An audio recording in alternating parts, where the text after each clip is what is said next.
В рамках курса «Читаем на татарском» продолжаем знакомить вас с классикой на татарском языке. Этот текст вместе с нами можете читать на сайте azatlyk.org/ayda.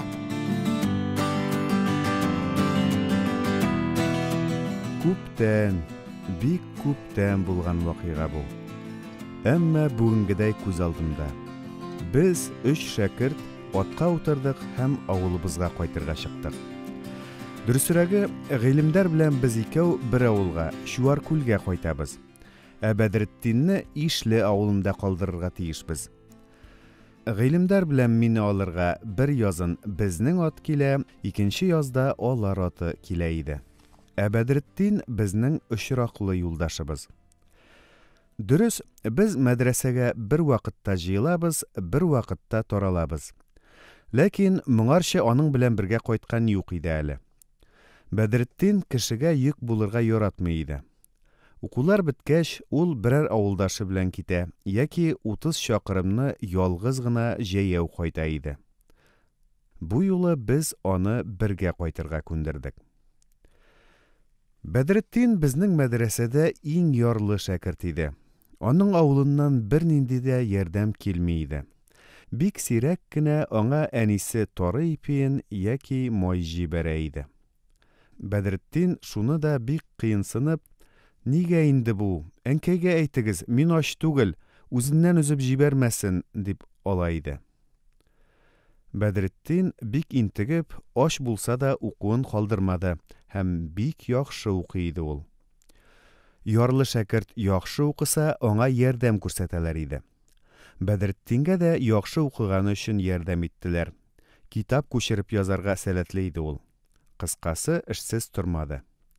Ләкин эшне дә, ярдәмне дә ул үзе бер вакытта да сорап алмый иде.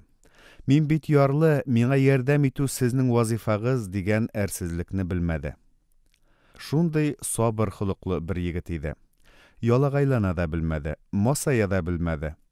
Яхшылар белән үзен яхшы тотты, башкалар белән аралашмады. Ярлы булса да кешеләрдән бер кайчанда әйбер сорамады Бәдретдин. Ә үзеннән гел нәрсәдер сорый иделәр. Аның үз кулы белән ясалган сандыгында җеп, энә, уймак, без, пәке, көзге, каләмнәр, дәфтәрләр һәм башкалар гел була иде.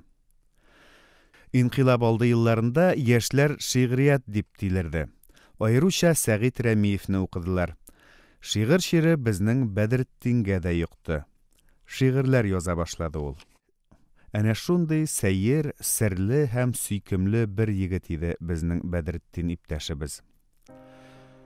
Шулай итеп, өчәү атта авылга кайтабыз. Авылны сагынган идек.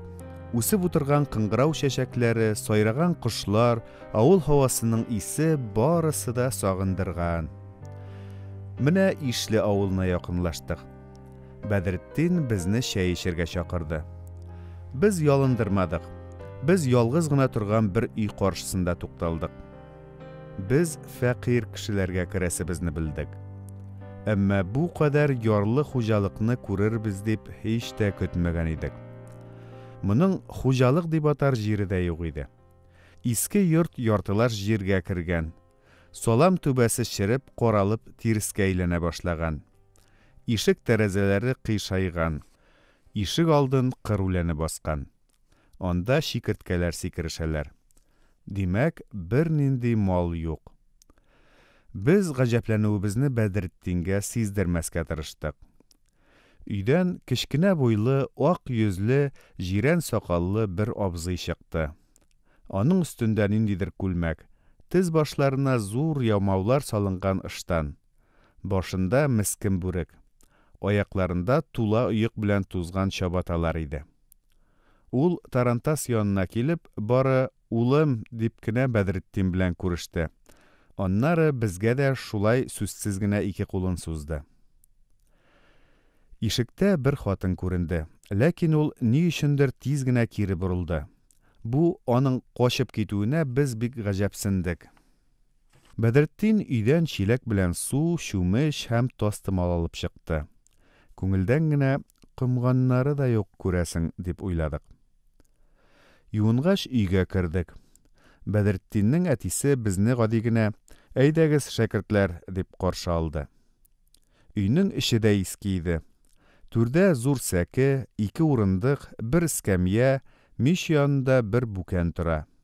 Бөтен җиһаз шул иде. Сәкедә диварга терәлеп 1 бабай утыра иде. Без күрештек, әмма ул селкенмәде.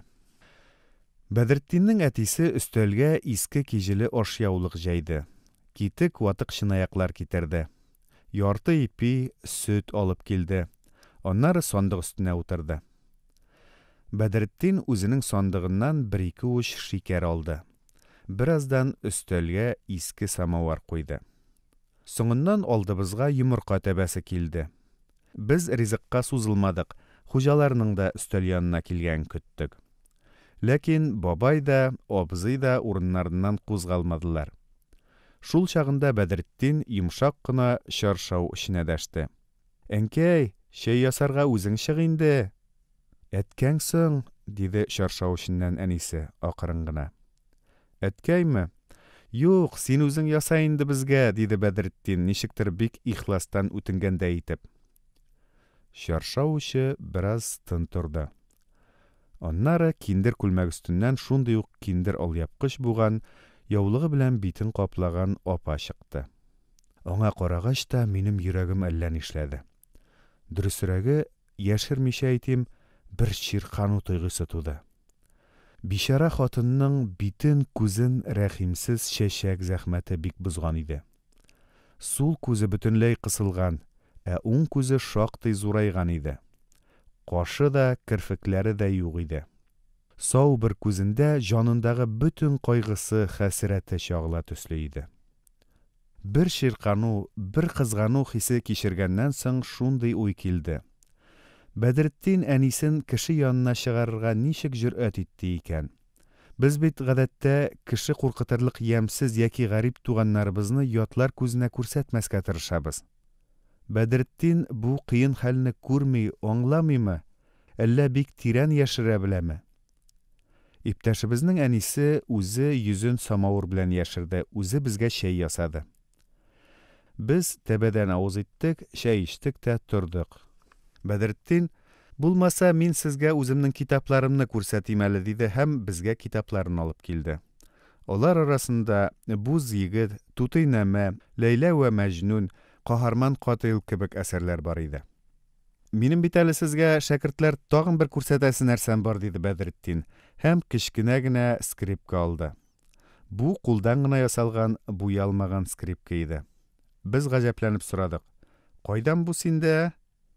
Үзем ясаган булдым инде, диде Бәдретдин һәм скрипканың кылларыннан көй чыгарды. Аның кубызда, мандолинада уйнаганын белә идек. Әмма скрипка...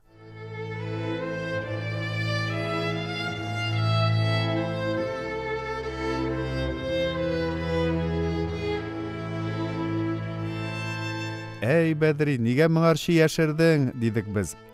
«Мәдрәсәдә Сәгыйть скрипкасын алып үзеңнән уйнаткан булыр идек бит». «Оста барда кулың тый», диде Бәдретдин һәм тыйнак кына елмайды. Ул айлар буе кагылмаган скрипкасын шактый озак көйләде. Шул чакта мин аның әнисенә карадым. Ана үзенең шәкерт улына шундый тирән мәхәббәт белән, бәхет сөенеш белән карап утыра иде.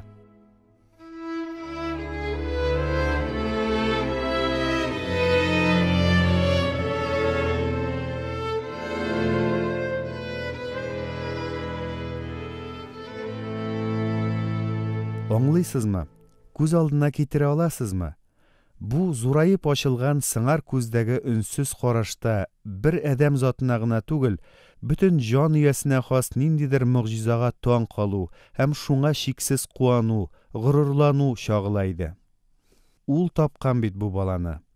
Ул имезгән бит аңа күкрәк сөтен. Ул шушы егетнең әнисе бит. Шәкерт әнисе, гыйлем иясе булачак кешенең әнисе. Ихтиярсыздан мин тизрәк башымны түбән идем. Бәдретдин бераздан скрипкасын көйләде һәм уйный башлады. Скрипканың тавышы бик зәгыйф иде, көчсез иде.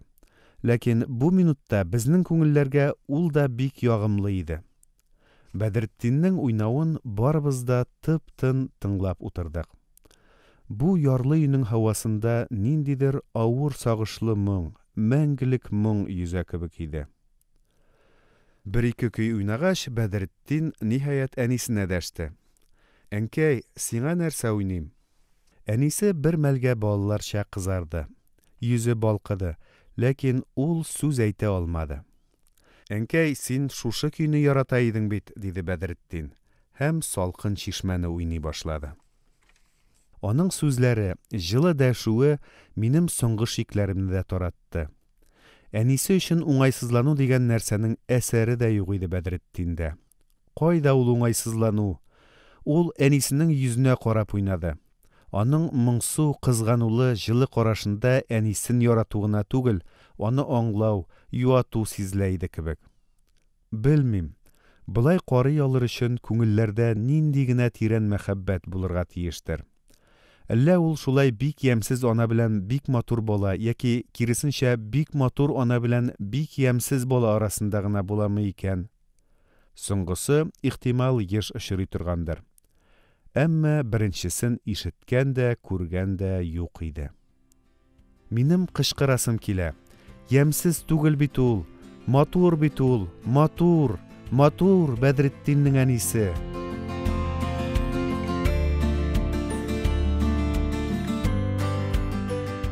Интересно, правда? Сейчас предлагаем вам проверить, насколько хорошо вы поняли текст, и повторим основную лексику. Небольшой тест по содержанию ключевым фразам у нас на сайте azatlyk.org/ada. Также подписывайтесь на наши соцсети, мы есть в ВКонтакте, в Телеграме и в Инстаграме. Скоро больше встретимся на следующей неделе. Все, булас!